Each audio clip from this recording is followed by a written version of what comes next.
करके आओ, पीछे ब्राह्मण लगे हो तुम्हारी डोली में, उस पे बैठ करके आओ। महाराज नहुस ने जब पत्र पढ़ा तो आज्ञा दे दी है महात्माओं के हाथ से, ब्राह्मणों के हाथ से पलंग कसवाया गया। मेरे प्यारे भक्तों, इंद्र की पत्नी के आंगन में भिजवाया गया। जब इंद्र की पत्नी के आंगन में पत्र यानी पलंग भिजवाया गया, डोली में बैठे महाराज नहुस, ब्राह्मणों ने और महात्माओं ने महाराज नहुस की डोली उठा ली। बहुत तेजी चल रहे हैं, फिर भी नहुस कह रहे हैं कि जल्दी चलो, जल्दी चलो, अरे जल्दी चलो। उसी समय ब्राह्मण लोग कहने लगे, क्यों रे राजा, हम इतनी तेजी चल रहे फिर भी तू हमारी नाक में दम किए। उसी समय क्या किया,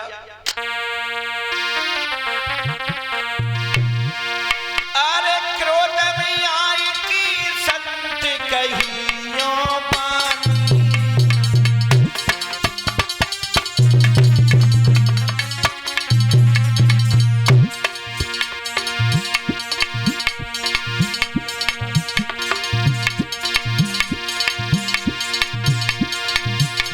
तू नाक में दम कर रहो है वो अभिमानी।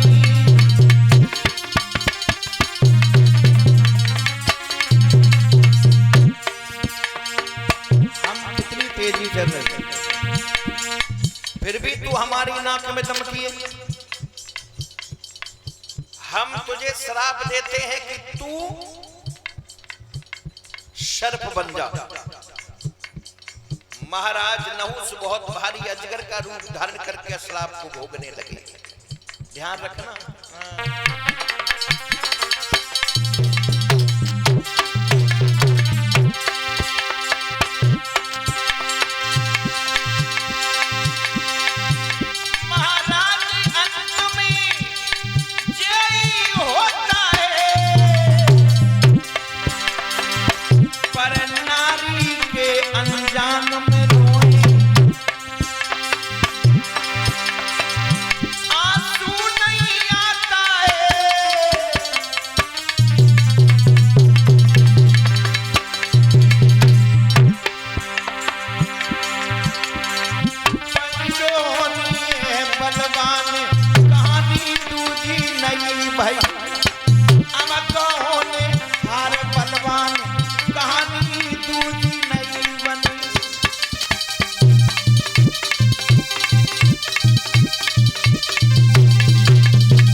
अजगर का रूप धारण करके श्राप को भोगने लगे।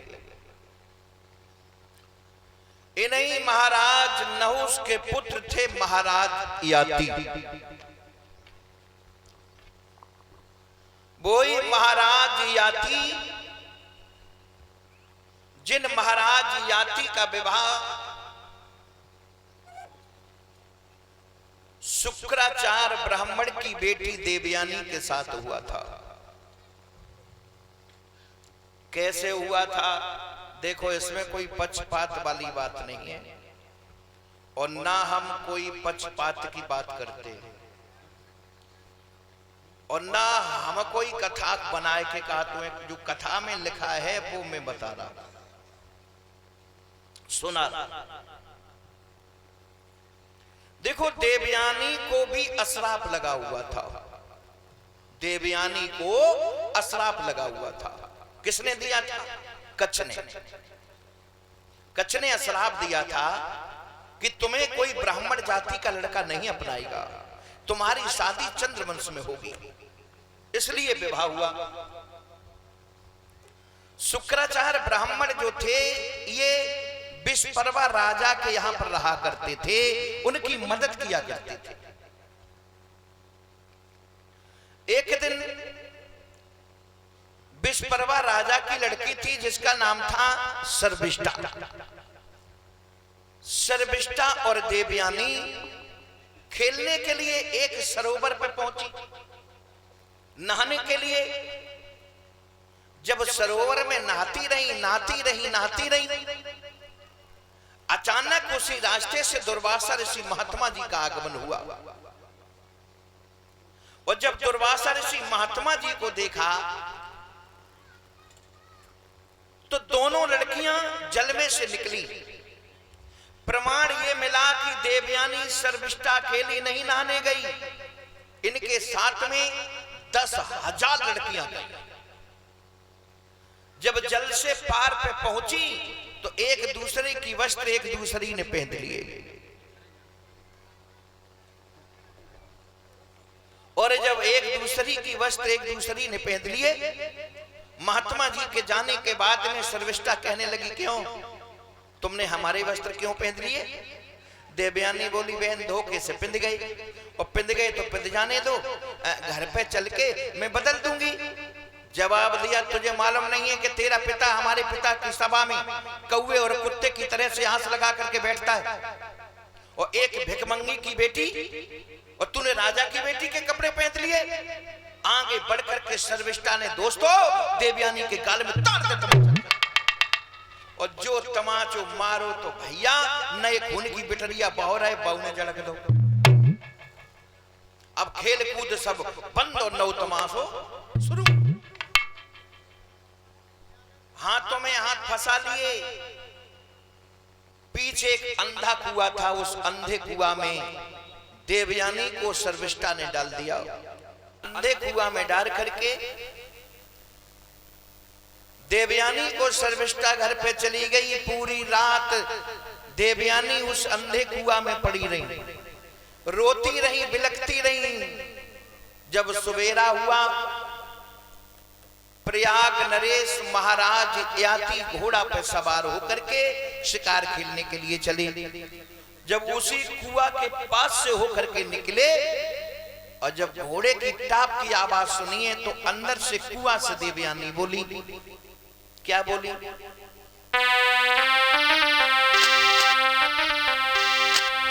अरे घोड़ा बाले पटोइन की रुकी जाइयो, मैं तो तेरी रही हूं।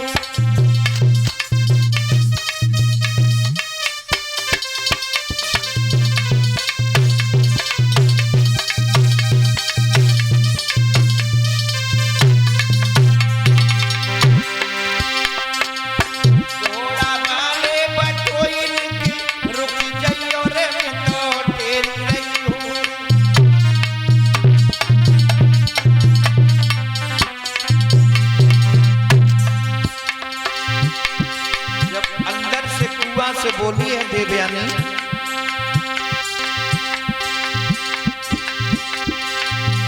अरे तब राजा ने निगाह घुमाई,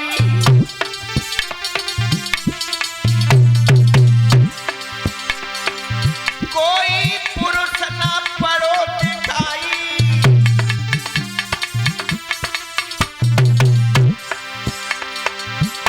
राजा ने अस बढ़ाई दो है रुक जाइयो, घोड़ा पाले बटोई रुक जाइयो, तो तेरी रही हूं।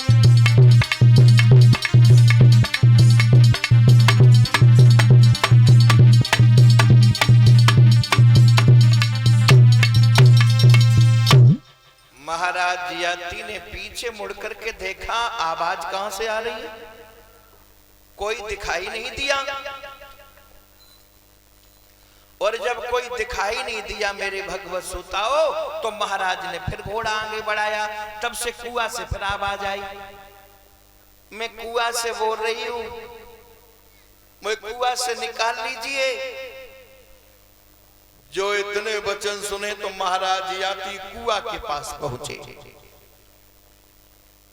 महाराज याति कुछ झुके, झुकने के बाद में हाथ पकड़ा, कुआ की पार पे खड़ा कर दिया।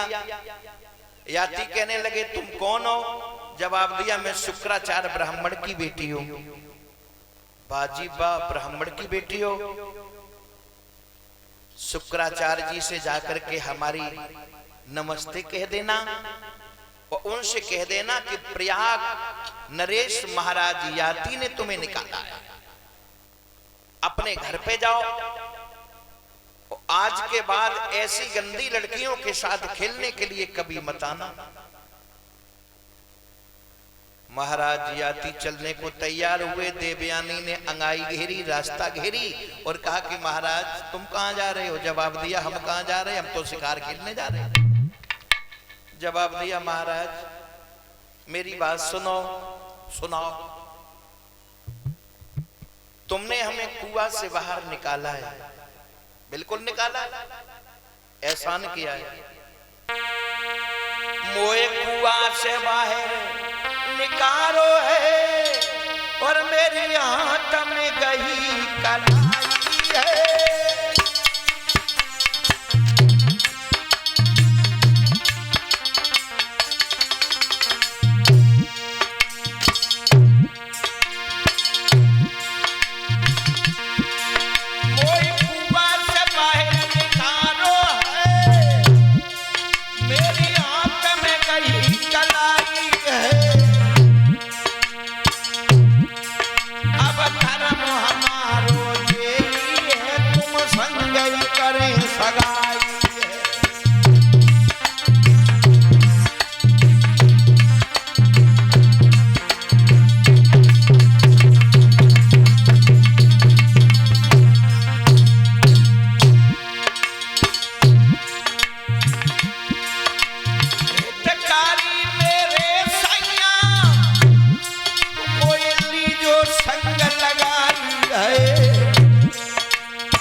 विवाह करो, मेरा धर्म यही है कि हम तुम्हारे साथ विवाह करें।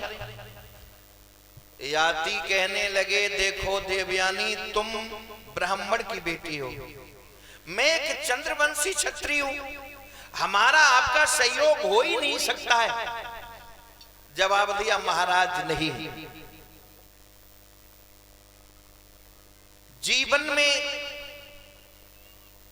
जिस लड़की की जो एक बार कलाई पकड़ लेता है वो ही उसका सुहाग हुआ करता है। महाराज आपने हमारी कलाई को पकड़ा है, इसलिए आपको विवाह हमसे करना पड़ेगा। याति कहने लगे क्यों, जबरदस्ती है क्या?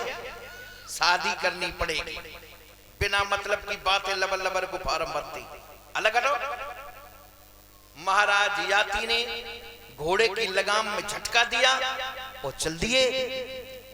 और जब चल दिए तो देवयानी खड़ी की खड़ी रह गई और देवयानी बोली जा रहे हो, जाओ जाओ। कि बाएं छुड़ाई जात हो लबन बल जान के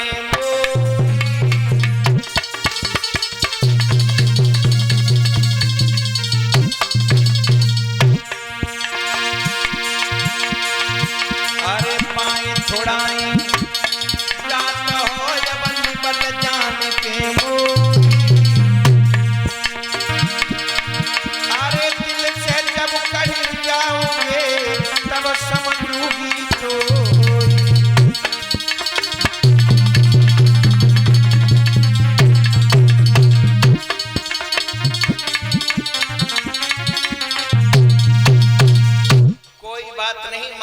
याति चले गए। मेरे भगवत सुताओ, देवयानी अपने घर पे गई। शुक्राचार्य जी ने पूछ दिया बेटी रात भर कहां रही? जवाब दिया पिताजी तुम्हारे शिष्य विश्वपर्वा राजा की लड़की हमें कुआं में ढकेलने के बाद भाग करके चली आई। जो इतने वचन सुने हैं तो आज शुक्राचार्य ब्राह्मण को ये बहुत बुरी बात लगी। पंडित जी ने क्या किया, विषपरवा राजा की, विषपरवा के घर को छोड़ने के लिए तैयार हुए। सोचने लगे अब इसकी हम राजधानी में नहीं रहेंगे, ये मेरा अपमान करने लगा, मेरा सम्मान नहीं है, और जहां सम्मान नहीं है वहां ब्राह्मण का रहना ठीक नहीं। जब शुक्राचार्य चल दिए अपनी पुत्री को लेकर के, विषपरवा राजा ने हाथ जोड़े, पैरों पे गिर गया और कहा कि गुरुदेव अगर तुम चले गए तो तुम्हारे बगैर हम लोग मर जाएंगे। शुक्राचार्य जी कान लगे, मरना है तो मत जाओ, तेरी बेटी ने हमारी बेटी का अपमान किया, वो हमें कौवे और कुत्ते की उपाधि दी, हम तो तेरी मदद करते हैं, फिर भी तूने, तेरी बेटी ने हमें भिखमंगा बना दिया। वो ऐसे अपमान के साथ तेरे यहां पर रहना तो हमारी मूर्खता होगी, हम इसलिए अब नहीं रहेंगे। जवाब दिया, गुरुदेव आप जो सजा देना चाहें वो दे दो हमारी बेटी को, लेकिन हमारा राज्य छोड़ करके मत जाओ। शुक्राचार्य जी कहने लगे, सजा? हाँ सजा, कोई बात नहीं, जिस दिन हमारी बेटी का विवाह होकर के डोली में बैठ के जाएगी, उस दिन तुम्हारी बेटी हमारी बेटी के साथ जीवन भर दासी बन करके जाएगी। अगर ये शर्तें मंजूर हैं तो रहने को तैयार है, अन्यथा हम तो चले।